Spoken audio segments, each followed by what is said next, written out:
What is up, possums? Hola to the Passel. Hola to all the friends of the show. We are Offensive Points. I am here with my friends Josh and Billy, and we are going to do some Week 7 game previews. Now, guys, what's up? I'm going to save my quarterback rant for when we get talking about quarterbacks. You know, it's fine. You can do that. I will also save my wide receiver rant until we start getting into wide receivers. So, Billy, what do you kick it down the line? I don't have a running back rant, but did you all see the quote unquote controversy with the Los Angeles Chargers fan that people were like, it's planted by the NFL, planted? Like, who gives a shit? Even if she was planted, I know I've seen evidence that she was not, but who cares? Even if she was, I don't understand that. I saw a picture of her and saw a story, and I didn't read it. So you can break it down for us if you want. I watched 2 seconds of the clip. People started creating there was on Monday Night Football, the Chargers were at home, and there was this girl that went viral as the Los Angeles Chargers fan. She was just going nuts and stuff. And everybody just started coming out with these conspiracy theories about the NFL planting her in the stadium. And then people had to come out and quote unquote defend her. It's just such a dumb thing to happen because who cares either way? That, I guess this is what people that don't like Taylor Swift think of the Taylor Swift thing, but speaking of this Chargers fan thing is even dumber. I actually do have a conspiracy theory about the Taylor Swift Travis Kelce situation.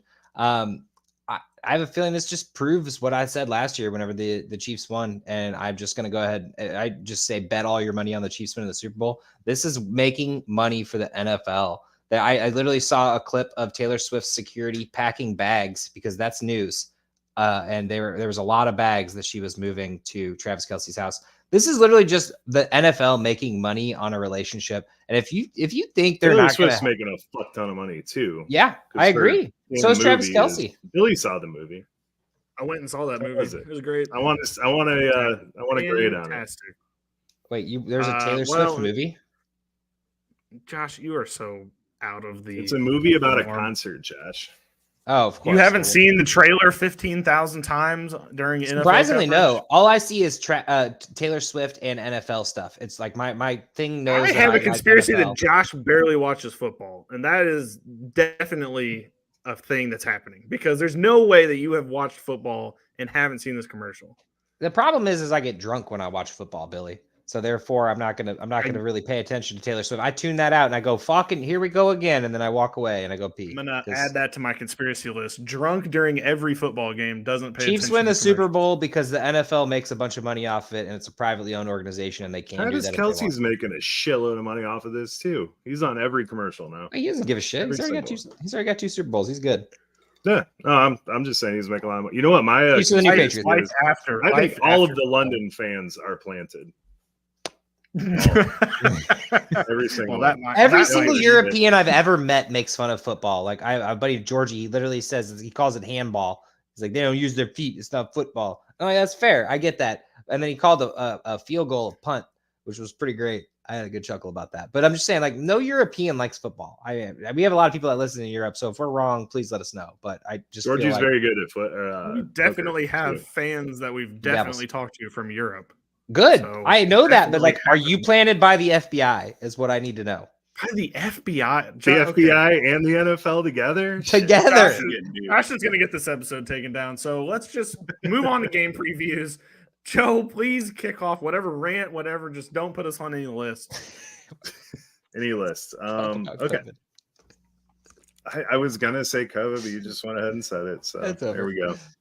All right, so guys, we have a lot of teams on bye this week. That bye week includes Dak, Burrow, and CJ Stroud.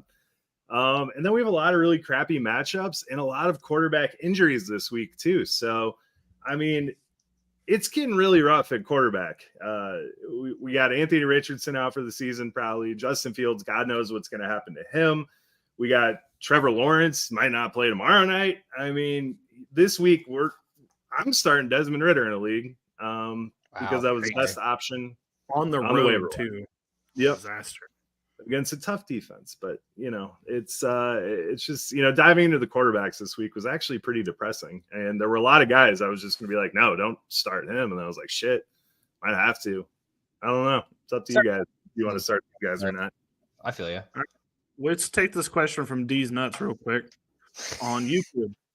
RBs are Saquon, White, Roschon, and Spears. Wide receivers are Puka, Ridley, Wilson, Pittman, Collins, and Flowers.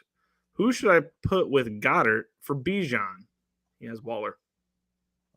Waller's irrelevant. Puka.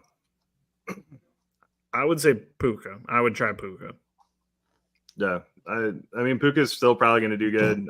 Ridley, who knows? Garrett Wilson, honestly, is a very fine wide receiver at this point. Pittman's a fine wide receiver. And Nico and Flowers are fine. I would say wait for Puka after this week because he's more than likely going to get it. And you can't sell him on a down week after this because anyone you try to trade him to right now is going to be like, oh, I knew Cooper Kupp was the thing, man. It's just Cooper Kupp. But if somebody's willing to buy low on him. Anything to get Bijan, man. People are really down on Bijan right now. Doesn't really make a lot of sense. That's the Atlanta Falcons curse for you. All right, Rugaroos in the chat says, "What up, boys? Your boys back again. Good to see you." I like the new picture, by the way, Rue. All right, Joe, go ahead and kick us off. Thursday night. All right, we got Jaguars Saints Thursday night at the Superdome. Trevor Lawrence MRI on Monday, seems just like he has bruising. But there is some breadcrumbs, smoke, I don't know what you want to call it, that he might not be ready to go this week. The Jags signed Nathan Rourke to the roster, and CJ Beathard would be your backup. I don't really know what to tell you guys here. Be sure to have insurance on Lawrence if he does miss. The Saints are a really tough matchup for Ingram. I think you have to start him with the target volume he's getting, but if Lawrence misses, I might be looking for other options there. And then for the Saints, we got the Derek Carr injury, 300+ yards and throwing a pick is just like Derek Carr would do to lose to the Texans. I mean, that's just his whole career in a nutshell. He has a low-grade AC joint sprain, which seems to be affecting his play poorly. The Jags actually allow the third most passing yards per game to quarterbacks. So if you're in a pinch, Derek Carr, it's not sexy, but you might need him. And then at tight end, we got Taysom Hill playing wide receiver. Jimmy Graham's still out there running around his geriatric self. Foster Monroe led the tight ends last week, and Juwan Johnson is out this week. So I don't even know where to begin with this. I guess since Juwan Johnson's out, Taysom Hill could continue this wide receiver days. He just posted 7 for 49, so you could do worse. But this is like I was saying a couple weeks ago, Taysom Hill is going to come in and screw everything up. So don't do it, man. Don't be that guy. I'm doing it in a league. Oh, no. Oh, you're in enough leagues that it's fine. But if you do it like in like your one league that you're in, please don't do that to yourself.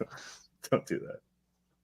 For sure. All right. On to running backs. Etienne is a definite start. Go ahead. Put him in there. Smash. And then with the Saints, Kamara has come back and is already RB23, which is an RB2. He's only played 3 games out of the 6.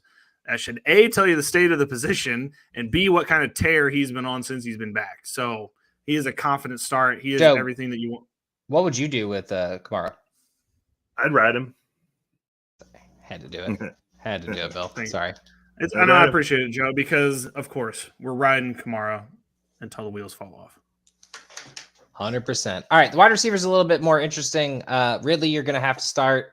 Even without Lawrence, you have to just hope that maybe if Lawrence doesn't play, Ridley gets a little bit even more. It's going to be frustrating week to week. He may be a bit boomer bust, but fortunately, he's seeing enough targets to stay closer to the double-digit line. And honestly, Lawrence hasn't thrown under 30 throws all season. So we'll continue to keep throwing around 8 targets each game to Ridley. And Kirk, on the other hand, has established the consistent workload and hasn't scored under 10 since week 1. So we'll continue to keep being a safe start week in and week out, no matter who the quarterback is. On the other side, Olave, after a couple down weeks, finally got back to the double-digit stat line, or target stat line, I should say, and should stay there with Carr's healthiness, hopefully, and becoming a little bit more consistent. Thomas has actually been really consistent as well, pretty much right around that 10-point line as well in PPR, and can be played in a pinch. I don't think you're excited about him. It's just, 10 points is 10 points. But Shaheed, big strike ability. It's going to be an option moving forward, but without the big play, he can be super disappointing. So do not play him all the time, but and this is a Thursday night game, so this is an absolute no for me. But if you really want that big strike and you have a lot of injuries and bye weeks this week, Shaheed can be played in a pinch. And he's officially too expensive on DraftKings to use him in every tournament lineup that I make. So sad enough. Tough. Sad it's day. Tough. So who wins this one, guys? Ruger is here, so you guys should say the Saints, but I'm going to say Jacksonville because I actually think Jacksonville's been doing really well. But without Lawrence, it'd be Saints, 100%. Yeah, I'm going to say the Saints. I'm going to say Saints. Even I hope Lawrence is out there, but he's not going to be 100% if he does play. It just seems like a trap anyway. Who won that game last week? Whenever we said that, whenever everybody yelled at me for it. Oh, that was the Texans, right? Cool. Sorry, Rube. Piss off our one fan. Jesus, Josh. All right, let's go to Raymond James Stadium. Falcons, Bucks. So, guys, Desmond Ridder can throw. Question mark? I don't know. He can throw right to Benjamin St-Juste for the interception to lose the game. Had Arthur Smith questioning everything about his life on the sideline after Ridder ruined their chance to beat the Commanders. In the last 2 weeks, though, Ridder is the QB3 in fantasy points and QB1 in yards, which is absolutely shocking. Desmond Ridder is one of the most sacked quarterbacks in the league. Bucs defense is very stout, and they have a lot of pass rushers there. So I'm starting Ridder in a league because I have to. I don't suggest it at all, but see, whatever you guys want to do there. This is the state of the quarterback position this week. The Bucs are even stouter against tight ends, so you got to temper expectations for Smith and Pitts, even though we saw a breakout from Pitts. We've been seeing it with Smith. So they're both usable pieces. Just temper your expectations for him. And then Baker could not lift his arm, it seemed, walking into the tunnel. We find out that it is a contusion on his non-throwing hand, which is at least good news. I don't understand how a hand injury would make you not move your arm, but whatever. Looks like he's good to go, and the Falcons have allowed the 5th most points, post passing touchdowns to quarterbacks, but otherwise pretty stout defense. So you can start Baker, and K. Dotton, I'm not starting him. I don't care what he does this week. Baker's doing it for the TikTok views, man. He wants to be relevant after a bad game. That's all it is. Fair enough. All right. On to the running backs. The Falcons were on a 50-50 split last week. Tyler Algier and Bijan both got the same amount of carries. Bijan obviously adds more with the receiving work. I hate this team, so you're going to have to play both of them, but it's definitely getting to be a question of not Bijan's for sure to start every week, but Tyler Algier is at least a flex play because there's a chance he runs one into the end zone weekly. It's kind of like Rashid Shaheed, kind of like that. On the Tampa Bay side of things are just even more disgusting over here. So last week, Rachaad White got 7 carries, and our old friend Keyshawn Vaughn came back for 6 carries. For 9 yards. Sorry, it needs to be said. Yeah, they're both bad. I don't think they trust either one of them. I don't really understand what their point. Like we went into the year not understanding what they were going to do at running back, and I still think they don't know what they're doing at running back. Like they need to bring back Fournette or something just to kind of like level things out. But right now, like Rachaad White's a start because he's got a little bit more volume, and Baker can throw it to him out of the backfield. But this backfield is disgusting. I would get out of the Rachaad White business as soon as possible in Dynasty. Yeah, I was actually really wanting to trade for Rachaad White too, and it's not it right now. I don't know what it is, but it's very depressing. Wide receivers aren't much more exciting, but we'll say let's start at the top with some exciting stuff. London has finally broke through the wide receiver 2 territory. He's also looked pretty good doing it. 12 targets for the first time this year. Can actually be set confidently in lineups finally. And that's it, except for the quick note of, can we stop with Mac Hollins? It has never looked good, and it will continue to not look good, but Atlanta seems poised to feature him each week, like way too much every time. I don't really have anything else. There's no other wide receivers. I do want to see if Van Jefferson can do something. That will be cool, but I wasn't trying to like say, hey, go pick up a wide receiver from Atlanta. I get it. I appreciate the note. I guess I probably should have put it in there, but I was like, you're not picking up a second wide receiver for Atlanta. They just finally got one. I just want to see his usage. I do too. Weird trade for the Rams, by the way, but whatever. As for Tampa, back-to-back down weeks, I think you're expecting a huge game from Mike Evans. He's clearly getting frustrated, and Baker will continue to get him involved quickly and often. Godwin has been Mr. Consistent all year and finally got some big gains. Don't worry, the practice squads and third stringers will still steal points away from both of these two, but they aren't even worthy of a dynasty roster slot or naming them, in my opinion. So they'll never be consistent enough. So do not pick them up. Trey Palmer deserves at least his name mentioned. I guess he's a rookie, so we should give him a little bit of credit. But goddamn, I hate these. I'm like, who is that? I was like, oh, cool, it's fucking Scotty Miller again. I know he's not on the team, but whatever. No, you're not wrong though.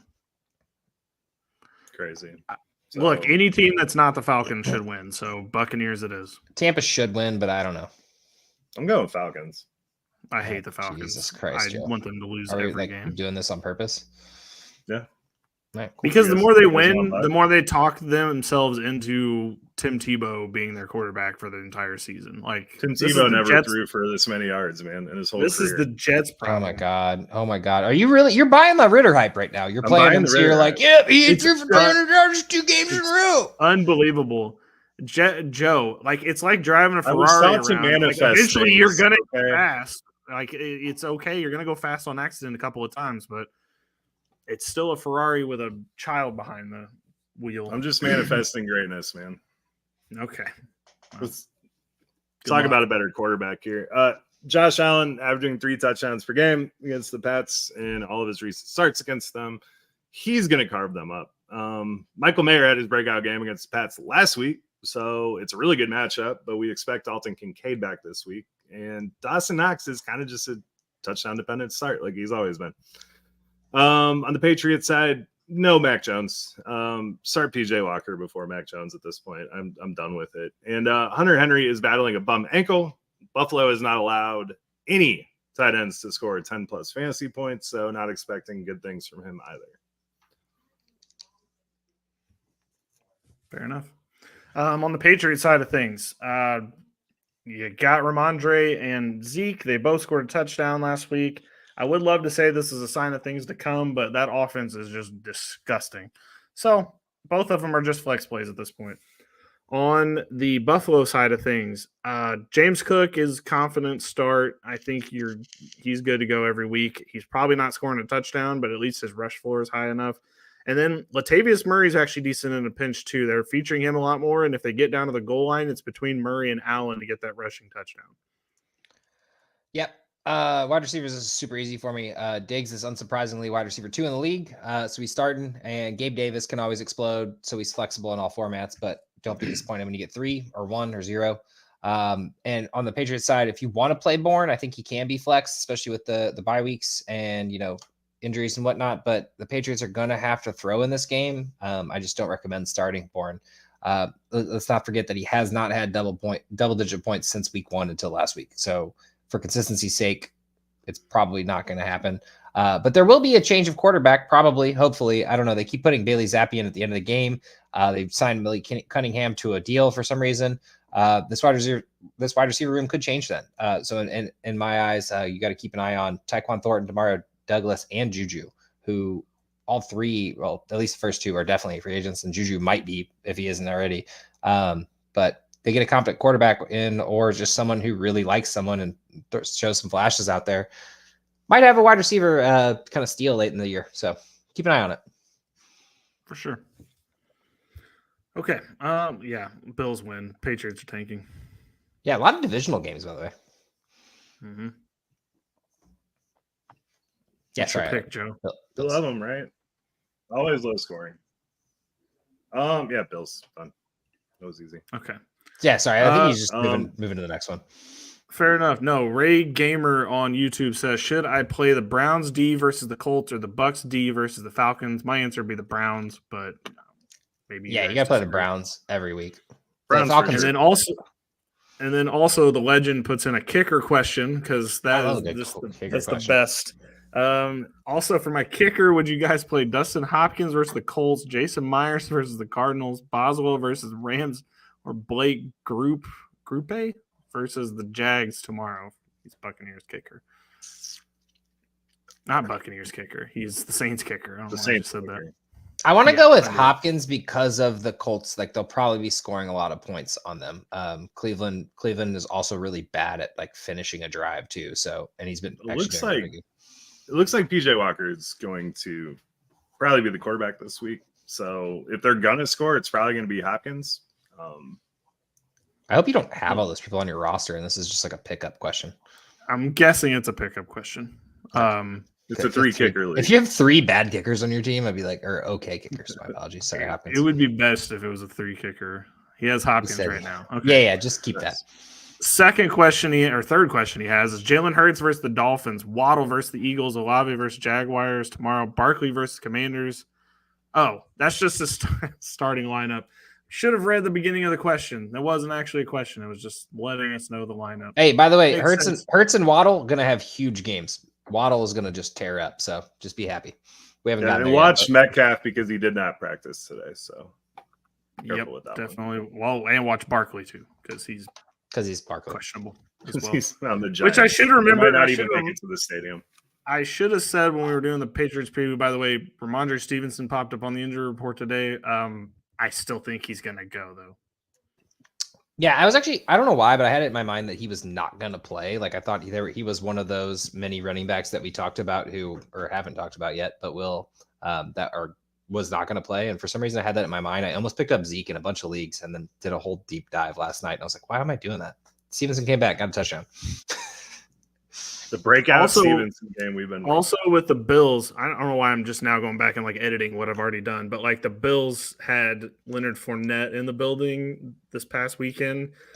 Don't know if that's going to come to anything. That's only going to ruin everything for, I would say, everyone else, but pick upable. Yeah, I actually also read that he's not hypothetically going to go to the Bills.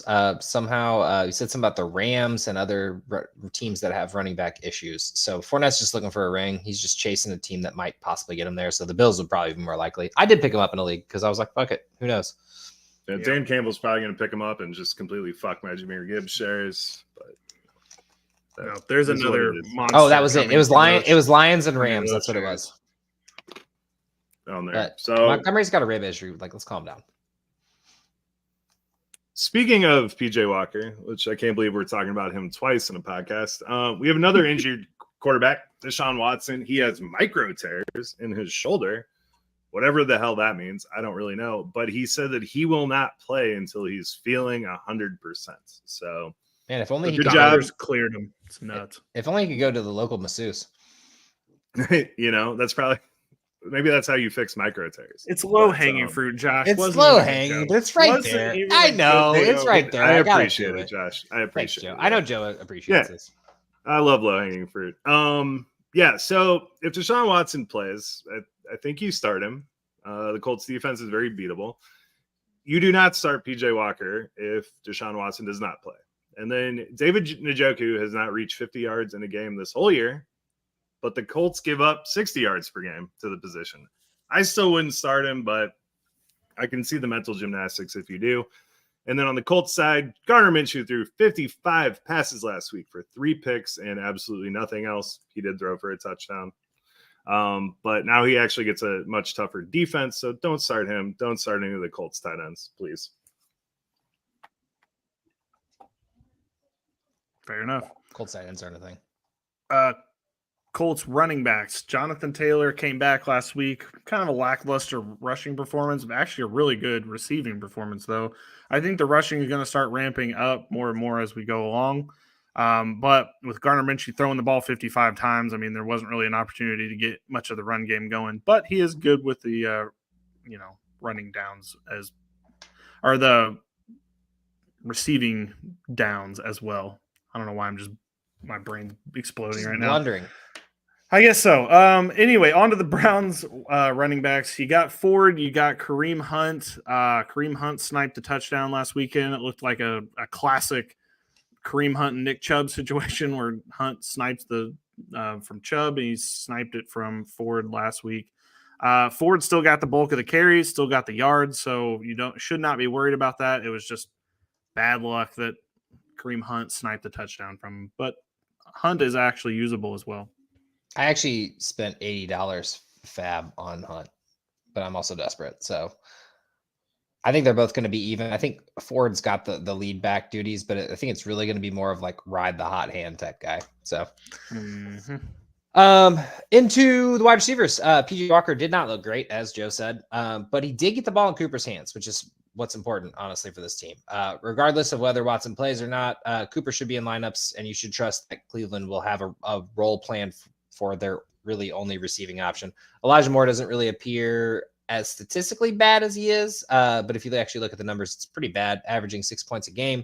He's a no start here, especially without Watson playing. So speaking of quarterback dilemmas, Minshew is officially quarterback for the foreseeable future, as Joe said. Pittman received 14 targets last week in those 55 throws, and it appears that Minshew will keep targeting his number one. So I think Pittman is a smash start week in and week out. Josh Down, although saved by a touchdown, can be started in the future, but against the number one pass defense, I think should be sat this week. There's obviously a chance that he could get a touchdown, just especially if the throwing numbers are there like they were last week, but I don't want to get too carried away with Josh Downs this week. So you start your ones, you sit everybody else. I think the Colts win. Yeah, I think Cleveland's not be a winner on this. Nobody wins. I'm gonna go tie ball game. Okay. Yeah, this actually could be a really good tie game, but I will say I think this actually 20-1 odds on a tie this week. Run over to Illinois for me, Bill. Right, by the way, I was on a riverboat cruise last Friday, and I was in Illinois, and I placed some online bets because I was technically on the Illinois side of the river, I guess. I don't know. I didn't win anything, but I had $1.50 left in Yahoo bets, and I was like, yeah, I can't do that in Missouri. Let's just get rid of that. I didn't win, but it was fun. It's riveting stuff there. You put down multiple bets with $1.50. Like they were 50-cent bets on individual games. It was like you put the MVP and then 4 other people, basically a normal DraftKings lineup. I wanted to get rid of the $1.50 that's been sitting there. What was I going to do? Cash that into my bank account? That was the most embarrassing transaction. The bank teller would laugh at me next time I was there. Probably cost $1.50 just to get it into the bank account. So yeah. Enjoy your 1 penny. Who'd you say was winning, guys? Colts? Oh shit! I actually did win $1. I got to go back to Illinois. Sorry. Well, that's even better. Yeah, I'm going with the Colts. He's going Cleveland. Or no, he said nobody wins. He said Colts. Oh, I said Colts. Joe said that. Joe said that he's not winner. My bad. I forgot who you guys are. Right. Let's move on from that shit game to the Lions and the Ravens. They're playing at M&T Bank Stadium on Sunday. The Ravens are allowing the fewest points per game to quarterbacks, but they have faced some pretty shitty quarterbacks this year. So with Monty out, Goff will have to throw a lot in this one. He is QB6 on the year, so start him with confidence. The Ravens defense has allowed opponents to score over 20 points just twice this season. So you got to start Goff with the State of the Union, but probably not the best thing to do. Laporta had 11 targets last week, but he really didn't do much with them. But we know that the volume is king here, so I always start Laporta. The Ravens, though, are the toughest matchup for tight ends in the league. His target share should keep him afloat, though.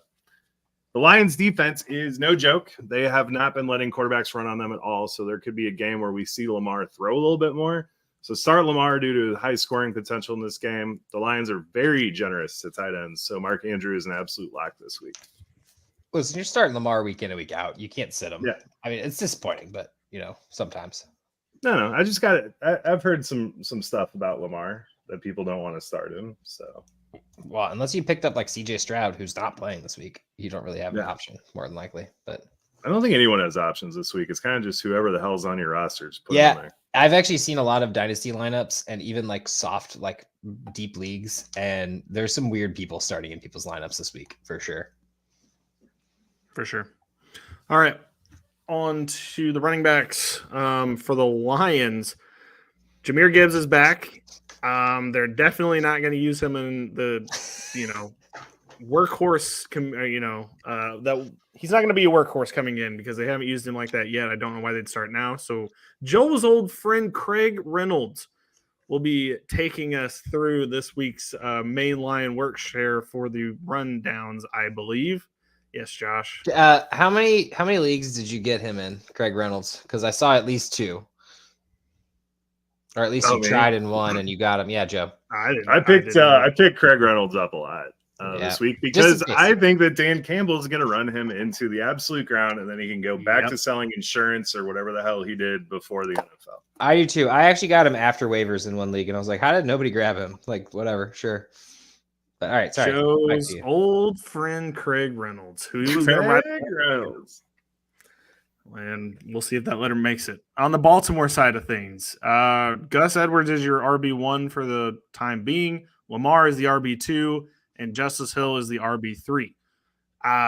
Start Gus with, you can start him confidently. Justice Hill, kind of touchdown or bust, but he is getting the goal line work, weirdly. So maybe he falls into the end zone, but I would say only desperation situation should he be in. Yeah, 100%. Wide receiver wise, actually, this is actually kind of fun. Running backs, I laughed whenever you said running backs. Sorry for this game. Sun God's back. We got, after missing one game, he's back with a solid 15 targets last week. Looked amazing. Looking like one of the best in the league, which he is. So you already know that. Fun fact, you're gonna start him, by the way. Fun fact, Jameson Williams also caught a big one finally. 2 games in. I think that's an improvement. You just know that there will be one of these targets at least each game. And in a kind of game like this, that explosive play could be really nice and could see an even bigger workload, which is what we really want to see before we're starting him. I actually haven't, unfortunately, he's one of those guys that I'm starting in a league because I'm like, shit, don't have a better option. Let's see what happens. Only 3 targets the first 2 games, but it is nice to see at least consistency, even though it's bad consistency.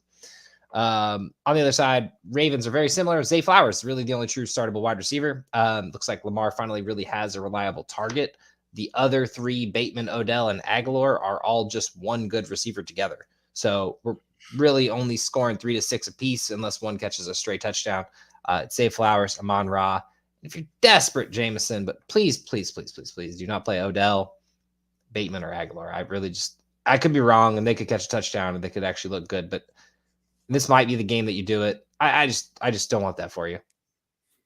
Dude, I love Nelson Aguilar. I know he didn't do it last week. He does look good out there, I will say, which is weird. He looks really good in this offense, so there's just too many people. He's not going to break out. There's 4 wide receivers, and Zay Flowers is the only one getting a consistent target base. It's just hard for me. And then you got Andrew stealing it. You got whoever the hell's playing running back for that team stealing a couple targets here and there.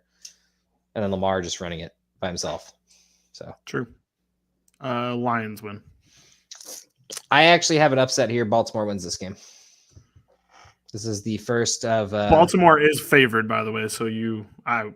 Well, the Lions. I follow a lot of Lions stuff, and they were number 1 in power rankings on NBC or something like that. So I think the Lions finally. The Lions were number 1 in the power because rankings. The Eagles and 49ers lost. It was, I don't even know what but place the Dolphins. I mean, they were 6, 12, 14 other places, and I'm just like sitting here like, what really? We're not going to put Dolphins. You're not going to put Chiefs. You're not going to put Bills. Like, yeah, trust me. I know. I love to see it from the Lions, but this is one of their first real tests. They're good, but it's just like that's a weird one to put. I agree. I'm going to go Ravens solely because Justin Tucker is on the Ravens team. God damn, dude. I dropped him 2 weeks ago. One. Tough times, man. Watching him kick all them field goals. I just think this is going to be like a 50 field goal game. But Justin Tucker broke the record for the field goal against the Lions. That one that he had a couple years back. We watched it at or whatever it was. Yeah, that was against the Lions. Yeah. So the kicker revenge game potentially for the Lions. All right. Alex Payne on YouTube puts, I just traded CMC and Moss for Eckler and Puka. My running backs are Henry and JT, 12-man PPR. Did I win?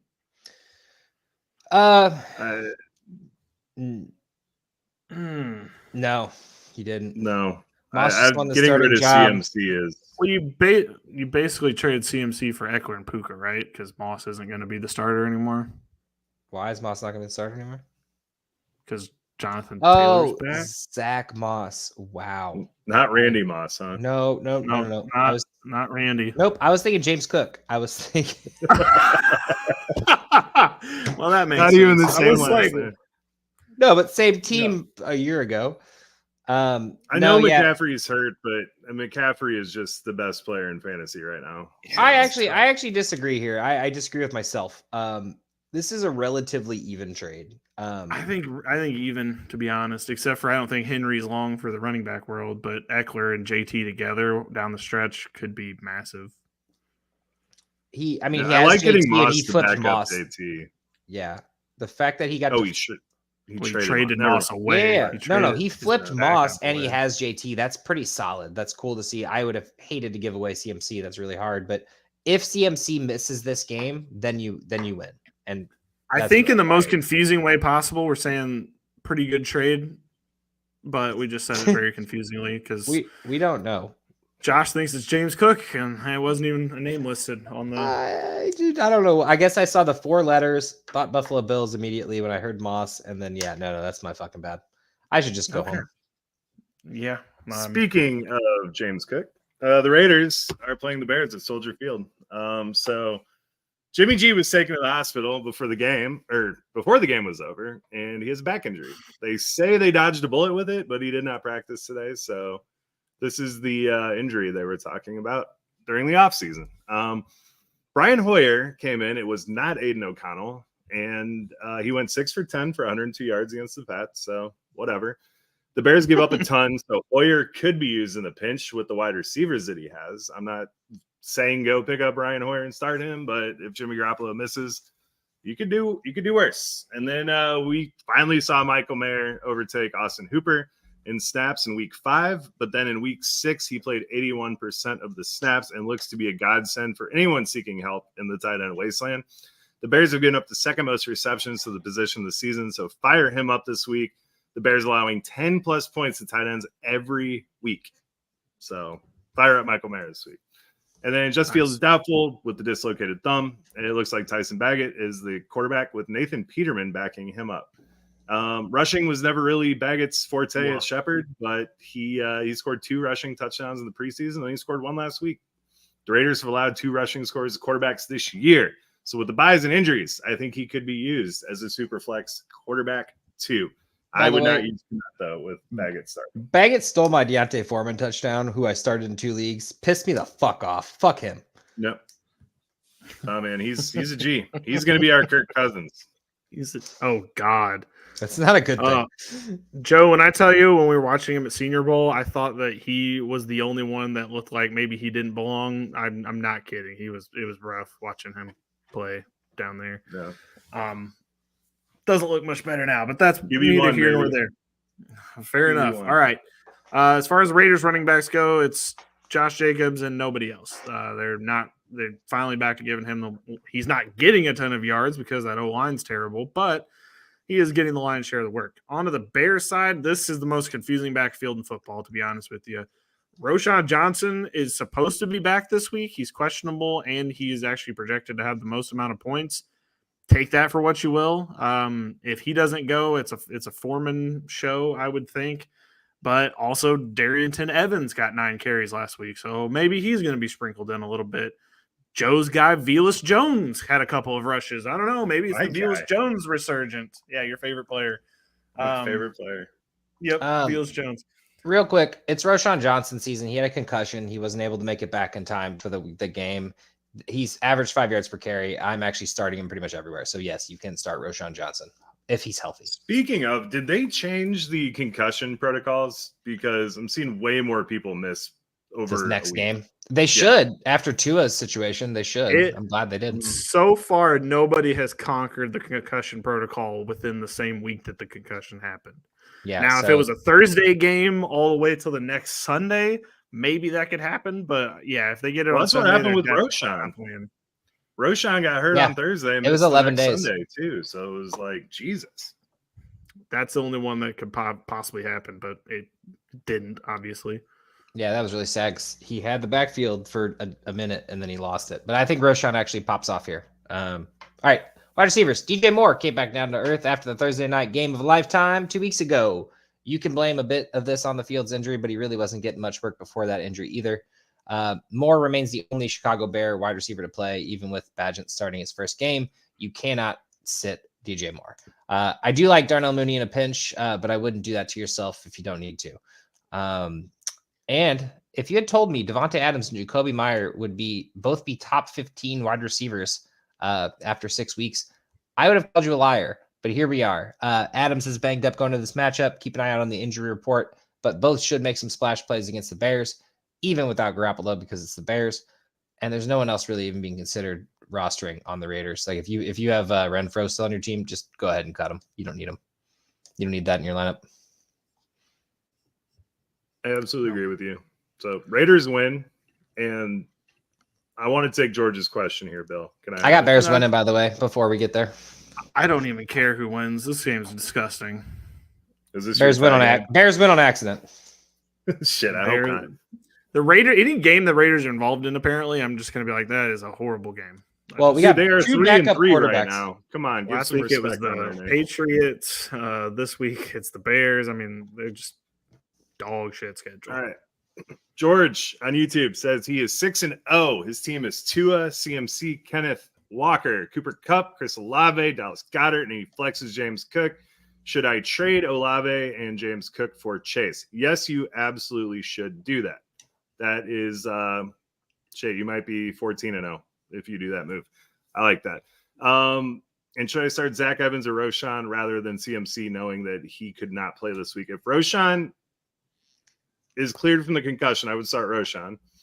CMC, you're not going to replace his points with Roschon, but he hasn't played till Monday, so I would start Roschon. I think you just have to see how I'm really hoping if you could have, you should have got Mason, because that's what I did in my CMC league. But the thing is you have to hope that they give some information before we get there. Because once you get to Monday and they're like still, he might play, and then he's like, nope, he's out. Then if you get to Sunday at 12 o'clock and you still don't have an actual concrete status, absolutely not. But Roschon would be your play if that's the case. Definitely should be Roschon. Zach Evans, I feel like is going to be splitting the workload a lot. So I have never liked Zach Evans, but we'll get to that in the Royce Freeman resurgence. Sorry about that. Smash. If that's an option for Chase, like, is that an option, or did you just like want to try to do this? Because if somebody offered that to you, you should have smash accepted.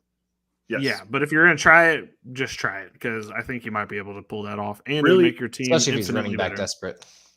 Anyone with James Cook should be trying to trade him right now. I agree completely. It's not going to get any better. Wait, is he on Indy? Just kidding. Randy Moss again. Yep. All right. Real fun game. We got the Commanders and the Giants. The Giants pissed me off. No, the Giants pissed me off. They don't allow fantasy points on defense, and they don't score on offense. So aside from Bobby Okidoki, man, there's not really anyone you want to start in this game. Sam Howell gets a tough matchup. So try to avoid this divisional game if possible. He's not the worst start. He's probably like a top 15 guy, like on the lower end of the 15 for me this week. And then Logan Thomas gets really strange usage. He had 11 targets in week 5, 1 in week 6. So he is a risky start at tight end, but you could use him if you need to. Daniel Jones still dealing with the neck issue. He's back at practice, so I'd assume he would play. The Commanders are a really good matchup for whichever quarterback starts, but I don't know how you can feel confident starting either one of them. And then start Darren Waller because he's finally doing stuff. So we like to see that. Yeah. Fair enough. Washington, Brian Robinson's your guy. He didn't get a ton of carries last week, but he is getting end zone targets. He is definitely the most useful player in the Washington backfield. RIP Antonio Gibson. The Giants side, Saquon Barkley is your guy if he's going to play. He is questionable still, but I think he should be good to go by the time it comes on Sunday. Yeah. So, there's a lot of people out there that like have been saying Gibbs needs to be started, Montgomery, blah, blah, blah. How is that argument not going to Antonio Gibson to Brian Robinson? Like, at least Montgomery's getting 150 yards and 3 touchdowns in a game. You know what I mean? Brian Robinson is not, but yet Gibson, like, just completely just avoided, and it pisses me the fuck off. I mean, and Chris Rodriguez. I was about to say they used Chris Rodriguez more than Brian Robinson last week too. So it was like, just give him a full workload. See what the kid can do. Why not trade Antonio Gibson? They clearly don't like him. Like, just get rid of Gibson. Just get him off your team. Yeah. Let him have It's gonna matter. All right. Anyway, wide receivers, another divisional game, and I have a new strategy for you all. If I start Terry McLaurin, everyone should sit him. And if I sit him, everyone should start him. And so I'm just going to let you know I'm unfortunately starting him this week because I don't have a choice. So he should be sat probably. But in reality, he's obviously... We do like a weekly McLaurin. Where he's at on my roster. Yeah. Yeah, every time I've sat him, he's gotten 15 plus, and every time I've sit him, he's gotten under 10. So probably under 10, but no. Honestly, solid floor. We call him Terry McFlaurin for a reason. And honestly, should be a solid game. And for some reason, Curtis Samuel's still kicking as well, so feel free to ride him until it stops. And for some reason, it hasn't yet. And it kind of feels like Diami and Dotson have been essentially splitting time, and either can be used in a really deep league flex, but no more than that. Howell throws the ball a shit ton. He's not good at it, but he throws the ball a lot, and that's what matters. I don't know. 4 targets isn't enough for either one of them, so you're not really excited to start him. And I don't know if you've been watching the Giants games, which I hope you haven't, because God, they're ugly. But it seems like Wandale's doing better, and he's doing fine. He's really not. And he's on the uptick, I will say, but he's not startable yet. He looks exciting when he touches the ball, and I think that's why he's memorable. But Slayton is actually averaging almost 9 points in all the games he's played, and Tyrod seemed to have had his eye as well. So I personally think Slayton's a start. Sketchy flex at best, but with all the injuries and stuff, you just kind of have to go with what you have to go with. Hyatt did see his most targets last week, so this could be exciting if a true pass offense ever existed on the Giants. But at the moment, it's pretty much Slayton, McLaurin, Samuel in this game. If you want to do the thing with Hyatt or Wandale, or you're real ballsy, go with Sterling Shepard, but I don't recommend it. I have 2 wide receiver comments here. I completely agree with you, number one, but the Giants are horrible against the slot. So Curtis Samuel's like my DraftKings darling this week. I've got him in a lot of places. And then Billy, you asked in our IDP segment what rookie I want to see more of. And I think my second answer would probably be Jalen Hyatt, because every time he gets a catch, it's a bomb and it looks really freaking good. And from what I can see, he's always open. So give him the Jameson Williams treatment and just give him a long throw once again. That's all. He had a nice toe tap on the sideline last week too. He looked really good doing it. Really good. No, he is one. Him and Quentin Johnston are the 2 that just don't make any sense about their usage through this week. Like, you knew what Jalen Hyatt was, and you're just not using him. I will say with Tyrod Taylor, they are a better team than with Daniel Jones. Just 100% the way it is. At least Hyatt was a 3rd round pick. It's not really. Yeah, that's Quentin true. Johnson makes no sense. Yeah, not at all. I got the Commanders. Commanders, I guess. Yeah, I got the Commanders just from QB play, which is so sad to say. Samuel Howell. All right. Cardinals Seahawks on Sunday at Lumen Field. Gino has a good matchup this week, so start him. Dobbs is a sit for me. He threw 0 touchdowns. The carriage just turned back into a pumpkin for Dobbs here. And the Seahawks are a tough matchup with those cornerbacks. And then Trey McBride played the most snaps out of the tight ends last week. He had a 4 for 62 line. All that means is this makes Zach Ertz unusable until we see if this trend continues. And then no Seahawks tight end. They're trading Zach Ertz. They're not going to say it right now, but they're trading Zach Ertz. Yeah, we talked about this before the season. This is it. Like, Trey McBride's starting to get play more. I think they're finally going to trade Zach Ertz. It was more of an even split this week than it has been. It was 3-4, 25. Yeah, Zach Ertz is on the trade block. I hope they trade him too, because Zach Ertz deserves to go out on top, not on this bad Cardinals team. Dude, but this team is actually better than it should be. Like, we have to admit it. Like, we didn't expect this. It's true, definitely, but they're 1-5. So I expect. I want to see Trey McBride. I do too. I wanted to see that since they drafted him, but here we are. All right, on to the rushing attack for Arizona. I don't even really know what to say. I mean, Keontae Ingram got 10 carries. Damian Williams got 8 carries. Amari DiMercado got 2 carries. None of them were particularly splashy in the past game either with Josh Dobbs. I don't think you could confidently start any of them. I think I would probably start Damian Williams because I think he's the best of the 3, but it's by a sliver. I mean, it's not what I would want to do. And then on the other side, Ken Walker is obviously a start. Charbonnet should only be started if Ken Walker was to get hurt. But until then, no. The Charbonnet missed. So is this just going to be a massive Ken Walker game if Charbonnet does not play? Oh, well, not really. He doesn't. It should be anyway, but honestly, though, Charbonnet doesn't ever do anything. So not really. It's going to be the same. Not until Walker that's a whole other thing. All right, anyway, let's get to the wide receivers. Speaking of Arizona, they're such a fucking weird team.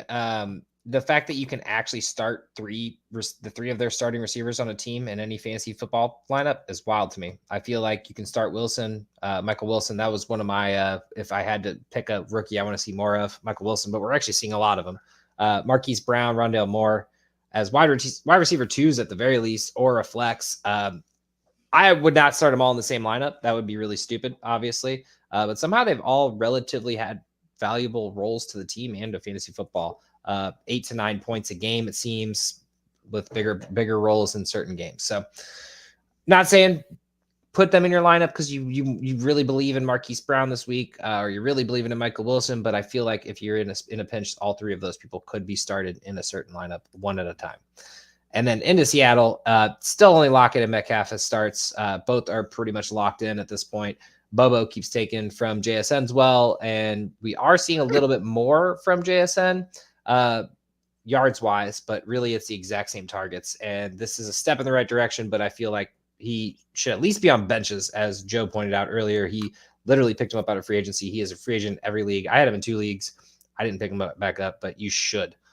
Because if he does break out, or if Lockett or Metcalf don't make it, JSN could be a huge start. So speaking of Bobo, I've heard of a goal line running backs. I've never heard of a goal line wide receiver. I don't like Bobo. Bobo's the bane of my existence. Bobo and Julio are both going to be goal line wide receivers. Soft tissue Jones. I just cannot believe that Bobo is taking away from JSN. Like, if you had told me that was going to happen back in draft season when we were prepping, I would have said you're insane. But here we are. Hawks win.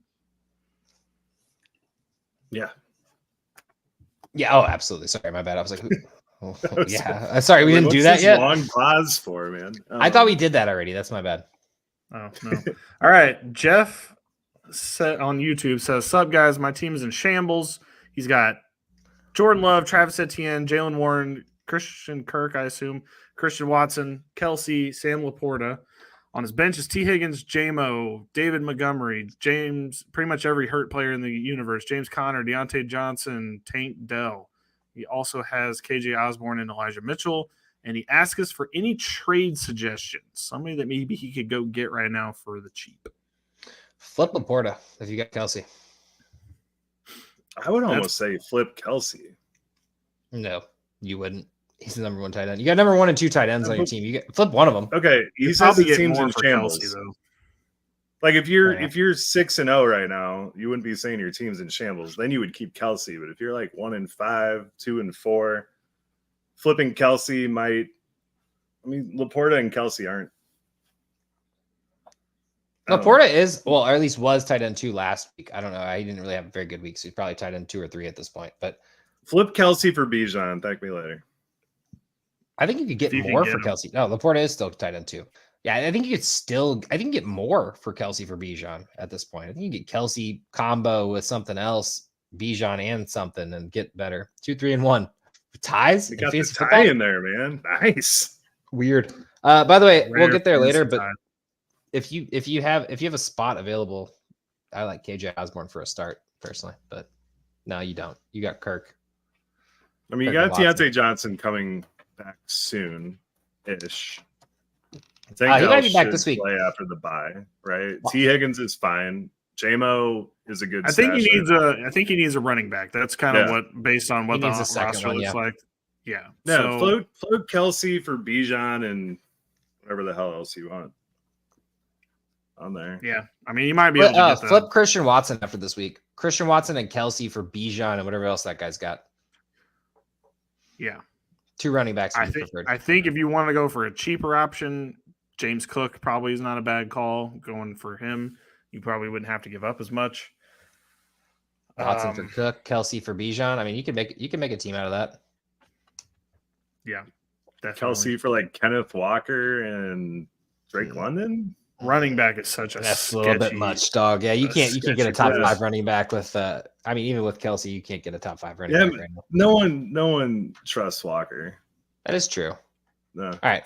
Everyone's very down on him still. I don't know why. For sure. All right. Hopefully that helps you, man.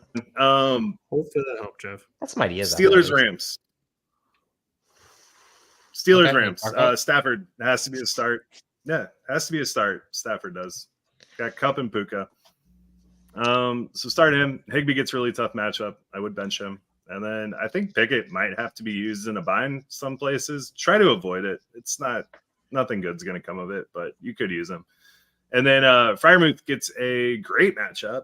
And if he plays, which he says he will, I think he's a lock this week. I think Freiermuth could turn it around. Don't do it to yourself. Sorry, man. I had him in 2 leagues, man. It's fucking rough. 3 leagues? I don't know. Too many leagues. Okay. Before I go, Jeff says, how about Kenneth Walker? Am I crazy to offer Kelsey and one wide receiver for Walker and CD? I think if you can get the other person to take that, yes, you should. But I think that's going to be a steep price. And then he asked about Alvin Kamara as well, which, I mean, that would be the way to go if you can get the Alvin Kamara manager on board with that. Watson and Kelsey for Kamara and something else good, if that were the case. Like, there's got to be something else on that guy's team that you could get it for. For sure. I'd still go Bijan, man. Yeah, look at the teams who don't have a tight end and offer them a tight end 1 or tight end 2. That's what you need to do. Yep. I don't think you would have to trade a wide receiver with Kelsey to get Walker. No, I'm saying that Kelsey's overpriced for Kamara is what I'm saying. You're too one-sided. I'm saying like you could get more for it, and that's why I say add a Watson or whatever you don't like Kirk. If you don't like Kirk, I like Kirk personally. But Rugaru asks Joe specifically, how do you feel about Draymond this week? He got the sack last week, man.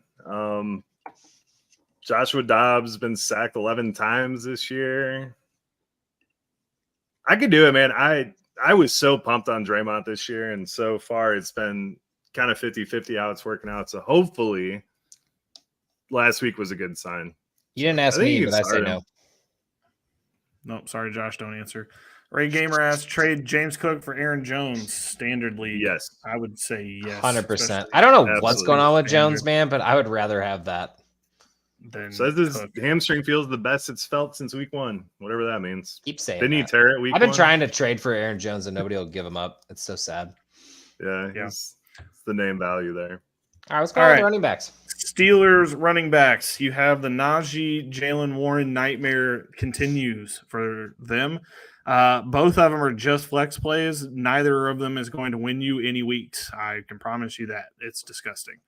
Hopefully Najee can get going, though. It would be really, very nice, especially for a couple of my teams, if he can figure his life out, because I would love for him to be a starting running back again.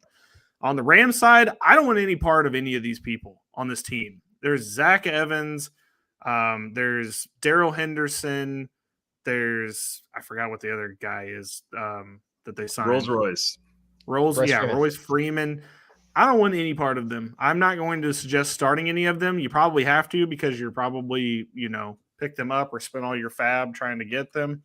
I don't think any of these guys is good. So Stafford's going to have a huge passing day. This is going to be a big Puka and Cooper Kupp game. Right. Sorry, spoilers. Stealing that. Well, I'm bad the wide running backs are. Yeah, I'm gonna start with Pittsburgh. Deontay Johnson may be returning soon and practice in full on Wednesday. So scour that waiver wire if you're in a league that doesn't have IR slots or if people are just dumb. But other than him, Pickens has been killing it and should be in everyone's roster starting lineup. If for some reason the Pickens-Pickett combo appears to be a real thing, which I just think is the most exciting part of this offense, it's just really nice to have it's visually pleasing. It feels right. It sounds right. On the Rams side, as Billy alluded to, Kupp does appear to be a little bit of a target hog here, but it's really only split 9-7. It was just how the stats worked out that game. Puka is going to come back crashing down to reality eventually, but for the moment, you should still start him. You can't do it after one game. They're going to get him involved. They said they're going to get involved. They probably will. Atwell, on the other hand, only had one target and can be safely dropped in all redraft leagues at this point if you haven't already, which you should have. But it was probably too early. Puka Kupp and Pickens and nobody else. No Allen Robinson, no Calvin Austin, especially with Deontay Johnson coming back. I guess the real question here is, does TJ Watt score in this game? Because it seems to be happening a lot. Ooh. I could see it happening. Yeah, it's Rams win. But we we said that you could get Kamara and Smith. Is that Devontae Smith? Yes. That honestly, Devontae Smith would be a great target right now. I bet Devontae Smith owners are dead right now. Yep, yeah, they're very. My only question, man, how many bench spots do you have? Because I don't really want to cut anybody that you have right now. No, for real, dude. He's got a squad. This might be dynasty. This might be dynasty, to be fair. He can cut Elijah Mitchell if he's getting Kamara and Devonta Smith. Oh, that's true. I forgot about it. I forgot about it. I think the Rams win this game. Yeah, I got Rams. Oh, I already picked the Rams. Sorry, I thought we were done with that. All right. Let's go to another shitty game. Packers Broncos in Denver. So fire up Jordan Love and Luke Musgrave this week. They had the bye. They sorted some things out, and now they get the Broncos defense, which can't stop a damn thing. On the Broncos side, Russ really crapped the bed last week and will likely do it again. Packers defense is really tough. They play very well. And then just a note, you're not starting any Broncos tight ends, but Dulcich re-injured his hammy. So possible buy low in Dynasty. They're probably very pissed off at him. Yeah, I do agree as a Dulcich manager. For sure. Looks like Aaron Jones should be back this week for Green Bay. There was a scare that he might not, but I think he could have played against the Raiders if they really, really needed him, but they just shut him down to go into the bye. At least on that side of the ball. On the other side of the ball, I just closed out. Oh, Broncos. Yeah, Javonte Williams and Jaleel McLaughlin. Time out. Before you talk shit on them, they both played really phenomenally. And for some reason, shit on them. Oh, sorry, you just said their names. So, but the startable. P Ryan pisses me the fuck off. Why is he touching the football? He's not doing anything with it. McLaughlin and Javonte were out here getting 5-6 yards per touch, and then we got fucking P Ryan getting -1, what it felt like at least. So, just use the two. P Ryan's not it. We got it. All right. No, I mean, Russell Wilson just sucks. Like, I don't think this team's going to fully get anything going until they get him off of the field, but we're stuck with who we got. Fair enough. I'm actually starting both of them in a league. It's desperate. McLaughlin and Javonte, that is. Wide receiver wise. Look, 95 yards is great for a receiver, but not for a quarterback trying to distribute between 6 and 7 players. You have to think that Wilson will be okay in the future, contrary to what Joe says and Billy says. Judy and Sutton should probably be in your lineups if you need them. I don't suggest it, but I feel like you probably have to. With trade talk swirling, though, you got to keep an eye on headlines as the Broncos could sit Judy to avoid an injury. No Mims yet, but he should be on benches ready for when Judy inevitably gets traded, or even Sutton. Honestly, this team might be a full fire sale. We don't know what's going to happen. Steve Smith agrees with me on Judy, by the way. So yes, he does. That's cool, man. And then on the other side, another broken play to make Watson look good. A nice 40-yard catch in the or 50, 60-yard catch. He couldn't even get in the end zone. Sure, he's startable, but do not be surprised when he plays a good defense. Oh, wait, this is the Broncos. Yeah, there will be a broken coverage. Don't worry about that. Watson should be good to go this week. Dubs and Reed are also flex consideration for this game just because of how bad the Broncos have been. Hopefully Love worked on his play over the bye, but God knows. He didn't. Packers. I got the Pack. I'm going to go with the Broncos. I hate the Packers. I hate the Packers too, Josh. I like to think that Javonte and Jaleel McLaughlin will both break a big run. Santa Claus on YouTube says, should I trade Olave for Pacheco, half PPR? The half PPR kind of helps Pacheco's case. Pacheco has a phenomenal schedule coming up here. But Olave's getting 10 targets a game, man. You need a running back. Olave's biggest dip was whenever Carr was injured, and otherwise he's been fine. He hasn't been a breakout candidate by any means, but no, I won't do it. I wouldn't do it. It's close. 10 targets a game for a wide receiver is so hard to come by. I'm hoping he's asking because he desperately needs a running back, and that's why he's asking, I would hope. If you absolutely need a running back, then do it. Otherwise, I would not. For sure. All right. Andrew on YouTube says, 32-man league. Do I start Craig Reynolds or start Zach Evans full PPR? Craig Reynolds. It's the Craig show for Detroit. He is going to be the running back one this week. The insurance salesman. Spelling him. All right, Joe. All right. So Chargers, Chiefs at Arrowhead. Yes, a good game. Good game. Start them all. You're starting Mahomes. You are starting Herbert. You are starting Kelsey, and even Gerald Everett. Did you guys see Gerald Everett get a rush last week? By the way, I did. Maybe I did. Was ridiculous. I don't watch football apparently to Billy's standards. So. Yeah, you're always drunk, man. We know. It was Sunday night after the Eagles lost, man. It was tough. Oh, that was Monday night. Never mind. I was watching that, and I was soberish. Well, were you? You didn't see any of the Taylor Swift commercials, so I doubt it. I'm watching. Oh, never mind. I can't say that all. I'll tell you guys.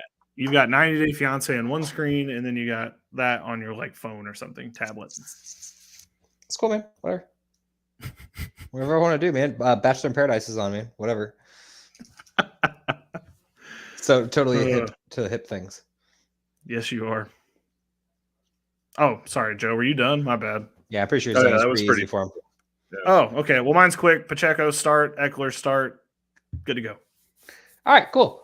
Keenan Allen continues to impress. Essentially the sole receiver on the Chargers. The rest are, in my opinion, really unusable, except for this game. Palmer can be used as a flex. Really hasn't seen an increase since Mike Will went down. 8 points, 9 points isn't worthy of I'm going to start him every week. But this game should be a good one, I hope. And we already talked about this on the other pod, but man, I just want to re-hammer this home. Quentin Johnson hasn't seen more targets since Mike Will has been gone. Makes no sense whatsoever, and I hate it. Do something better, Chargers. As for KC, for some reason, unbeknownst to me, Rice hasn't gotten more than 5 targets in the last 3 games, but seems poised to have the bigger role. So I don't know what you want to do with these wide receivers, but I'm just going to tell you, Justin Watson is always going to be going to get that one big target down the field and can be a hopeful for that one touchdown. And the Chiefs seem to make Tony a thing, even though he hasn't jumped at any opportunity whatsoever. So I guess you can play him, but you won't be excited for it. And this team is just a big team full of best ball disappointments, which we all did, and we can all admit it. So there it is. That's the Chiefs wide receivers. For sure. Rug points out that Meek Cole is back in the lineup. He is. I'd be trying to trade for. We got Hardman back. The trade for him today. I actually like that for them, but why'd they get rid of him in the first place? Pretty stupid. Well, the Jets paid him, and then they. I was about to say he went as a free agent. Andrew says even if Gibbs plays, and then he said Craig Reynolds did not practice today per hamstring and a toe injury. I think he'll be fine by Sunday. It would really be concerning if he doesn't practice the next 2 days. Wednesdays, typically, these guys take off, especially if they're a veteran. So I would just wait and see if he's on the injury report the next 2 days. Yeah, man. He's phenomenal. Yeah. Craig Reynolds, big fan on this podcast. And Dan Campbell hates me, so especially if Gibbs plays. I don't know, Joe. You did pick up Craig Reynolds everywhere though, so now he might be bad. Yeah, now he probably really did. He probably doesn't even have a hamstring anymore, to be completely honest. It might be the Terry McLaurin situation. Back to insurance. Who wins this game? Right. Chiefs. Chargers. Okay. Chiefs played like shit last week against the Broncos. All right, so Dolphins Eagles. This one will be fun on Sunday night. So Hurts check, Tua check, Goddard check, Durham Smythe no. Watch out for the Philly defensive back injuries. I know Josh likes Sidney Brown a lot, but this could be a massive Tua game. So watch out. I don't have anything to disagree with. Okay, DeAndre Swift check, Mostert check. That's it. Okay, cool. Wow, we're really brushing past this game. All right. Well, as I've said multiple times, the Eagles secondary is in complete shambles. So you're firing up Hill and Waddle for huge games. The Eagles have used 10+ defensive backs this year, and if they haven't yet, they will hit it this week. Almost a league worst pass defense, and it should be after this game. Do not play Berrios though. That was never a thing. I just want to let you guys know. Coming off a disappointing week on the Eagles against the top offense, the Eagles should come out firing. A.J. Brown should feast, as the Eagles have never had that wide receiver over 125 in 4 straight. And you can really book the 5th here because you have to know it's going to be happening. Devontae is currently dealing with a hamstring injury that held him out of Wednesday's practice. Situation to monitor at the very least, but if Devontae plays, you play him, because once again, this is going to be at least a comeback or a shootout or something. But yeah, Julio Jones, I honestly, if Devontae Smith doesn't play, I think Julio Jones actually gets on the field this week. But no, please do not start him. It's literally he'll be there for a few plays, and they'll do one play for him. He'll just stand outside and then do a curl or something. Just for those who are actually thinking it might be a thing. It's not a thing yet. We don't know what it is. It's probably not going to be great, but at the same time, it's exciting. Mentorship.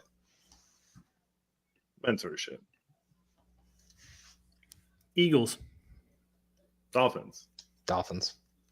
I just hope it's a fun game. I actually truly mean that this is the Dolphins. I really think that they're going to win. This isn't just me doing my flip. We can't pass. We haven't defended a pass defense in like 4 weeks, and we're playing the best one.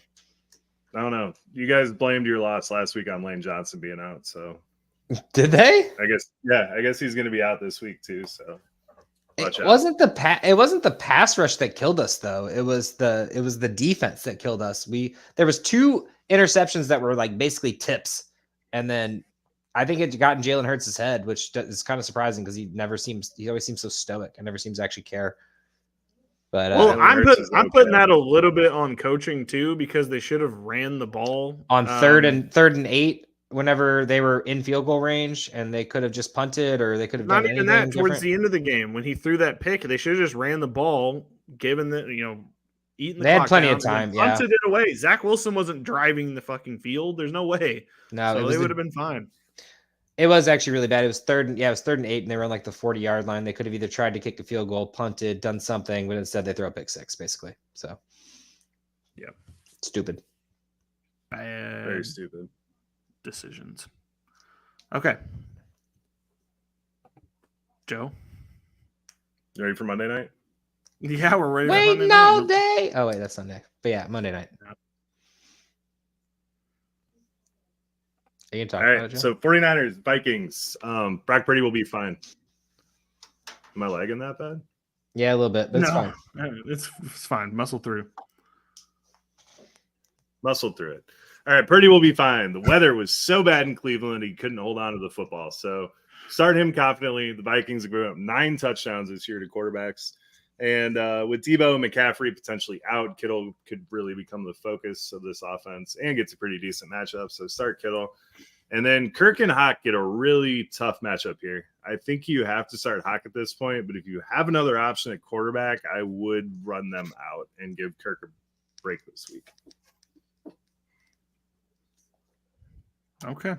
On the 49ers front for running backs, Christian McCaffrey might play. We don't really know just yet. I hope you stash Jordan Mason or Elijah Mitchell on your bench just in case, because I think going into this game, either one of those guys could be flex plays, with Mason getting the bigger chunk, I would believe. And then Minnesota, they just love pain, so they're just putting Madison out there for 18 carries, getting 2.4 yards per carry, and just hoping that eventually he does something more than what he's ever done. Cam Akers saw 2 touches last week. That's not going to work. I don't know. I don't know about this Minnesota team. I don't know if they're trying to intentionally tank or what, but this is not good. Why even trade for Akers is my thing, but whatever. He really just must be a piece of crap in the locker room. Has to be, because Madison is horrible. I cannot watch him run the ball anymore. He runs straight into the ground every time. 3 yards and drown. I hope Cam Akers' mom isn't sitting by us at Buffalo on Sunday. That's fine. We actually were talking good about Cam Akers, but hey, it's Monday night, so yeah. Anyway, San Francisco, Minnesota, wide receiver wise, Debo's day to day with that shoulder injury that held him out. You should be thinking that this is a dangerous start. If you're thinking about starting him, at least pick up Jawan Jennings, Ronnie Bell, or one. Hopefully, you have one of the Minnesota guys to fill in for that.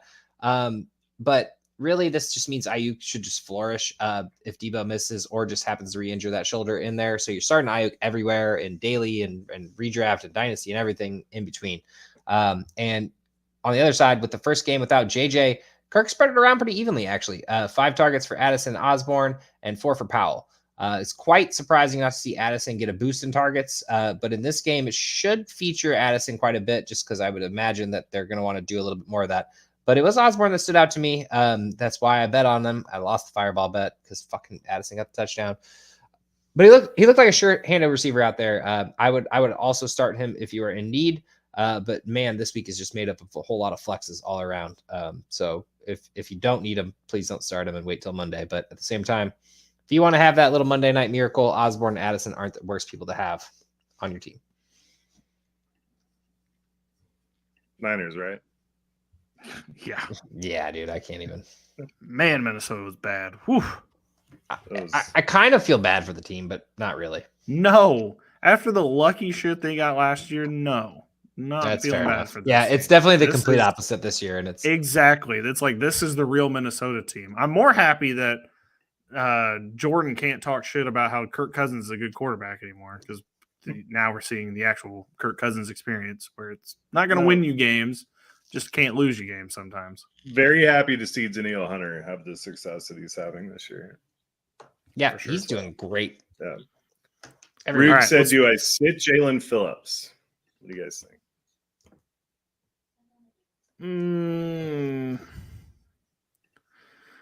I probably would. I bet you have a better option. He's clearly not healthy. Yeah, and even when he's out there, it doesn't feel like he's going to get the points. He looked so good week one. And the main thing is that Hurts could run into a sack at any given moment. But hoping for the best, especially from Jalen Phillips, because I bet it's going to be Andrew Van Ginkel that's getting that. Yeah, Van Ginkel's if you have another option, I would start them. But yeah, I would too. I mean, there's a chance Phillips plays a full workload, but he just hasn't. So I'd feel really sketchy trotting him out there right now. Yeah, true. I think it's worth the wait. All right, we'll clean up our last question and get out of here. Santa Claus on YouTube says, "What running back do you think I could get if I package Najee Harris and Godwin, or would it be better just to drop Najee at this point?" I don't think anyone's trading for Najee, but definitely not. You're not getting a good running back if you trade those two. You got to wait for a Najee breakout is what you need, and you got to convince them somehow that that's going to be sustainable. Worst part is you can't really drop Najee either, because at any week he could be back. Like I don't know. Well, especially as the winter sets in. All right, Najee and Godwin for Josh Jacobs. It's not happening. Nobody's going to do it. You can offer it. I don't know if it's going to. I think the Josh Jacobs guy might pull the trigger on that. Start the dialogue at least. Yeah, you can start the dialogue, or you could try to do something like Najee for James Conner. Be like, at least my guy's playing. Yeah, you've got name value here, which is good. Everyone knows this, true. You guys. So they just, like Josh, could not have been watching football this entire time. All right, Eric says, should I trade Nico Collins for Puka Nacua? I have been getting different options. No, Nico. I would just stick with Nico. Yeah, you got to keep Nico at this point. Been too consistent. Yep. Puka is too up in the air. All right. That's all we got for week 7. We will be back next Wednesday for week 8. Joe, get us out of here. We live it so you can win at Possums. Good night.